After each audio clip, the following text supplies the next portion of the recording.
All right, a question I commonly get is what parts are in Ben's Glocks? Well, why don't they ask me? Because you don't know. That's true. So, That's so true.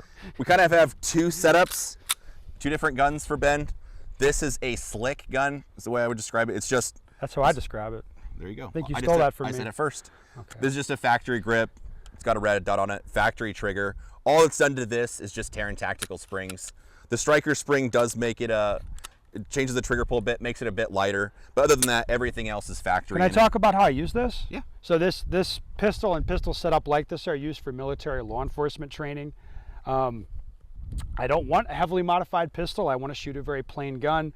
And this is a very nice setup. It pops military ammo, pops, you know, it pops all the ammo I put in it, and it works reliably. And that's really all I needed to do. It is the epitome of a Glock. Yeah. Yeah. Because you want it to work. I need it to work. Yeah. I need it. We get a lot of questions about the Apex triggers. So this is what I would call the racy Glock. I pull that out if I want to impress people? Yeah, I want to impress people with my splits or whatever. But even then, it's not super racy, really. No. All this is just Talon grip tape added, which gives you more traction. Yes. The big change, the change that people notice is the Apex trigger. I really like this. It's just a flat face trigger.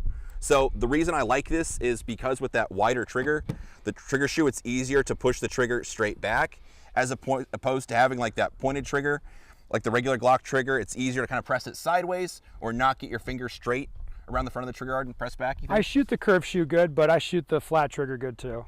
That's what I just try to shoot them real good, Joel. Thank you. It's very helpful. I wonder why more people don't message. I don't know. This is crazy. It's crazy, right? Why would they want to talk to me? This just has the Apex trigger setup. The kit comes with the trigger, a trigger bar, and a connector. I just put the factory stuff in. No amount of polishing, filing, none of that crap. Just drop them in the gun, and then Taran springs. Again, yeah, I want the guns to work, so all I do is just change the Taran to a striker spring. That's it. Otherwise, the gun's factory, and, yes. And they just work. I mean, really, any issues with these? I think you started to have issues with one of these with light strikes. Yeah, that one after just you fired a lot, like a lot of ammo. It was like maybe 30,000 rounds. It wasn't crazy. So, and the striker spring, like the spring kits, like $10. Yeah. So changing those out probably once a year, maybe every 6 months, whatever. Whenever Joel gets around to it. That charge is extra, yes, extra cost.